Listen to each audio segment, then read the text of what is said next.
1975, having countries like Germany, Britain, France, Canada, USA, Japan, and Italy.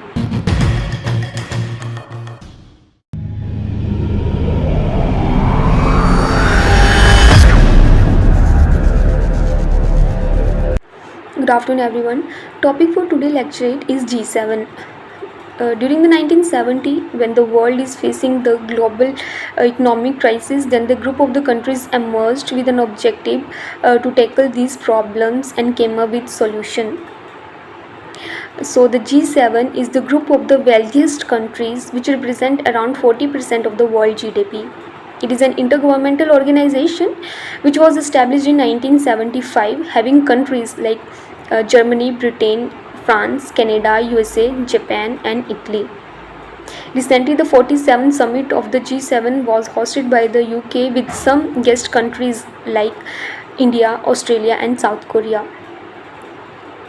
The theme was Build Back Better, and the major focused area was climate related problems, pandemic related problems, trade, and infrastructure development of the poor countries. In climate change, they pledged to give $1 billion assistance to the poor country to cut down the carbon emission and reserve the biodiversity by 2030 and reach net carbon emission by 2050.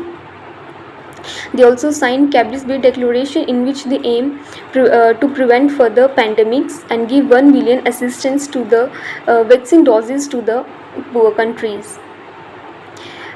They also discussed about the Build Back Better initiative, which is an alternative to China's Border Road initiative, in which they provide assistance to the poor country for the development of the infrastructure.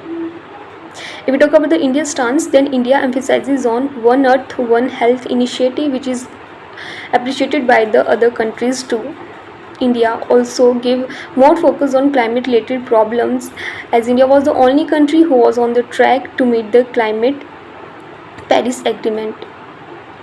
India said we need to adopt a holistic approach to tackle the climate related problems, and it can be done through the combined efforts of every country.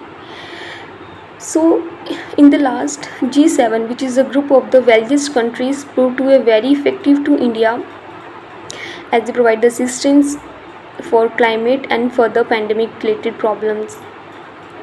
It can be proved to be very effective to India for the evolution and the development of the Quad architecture. Thank you.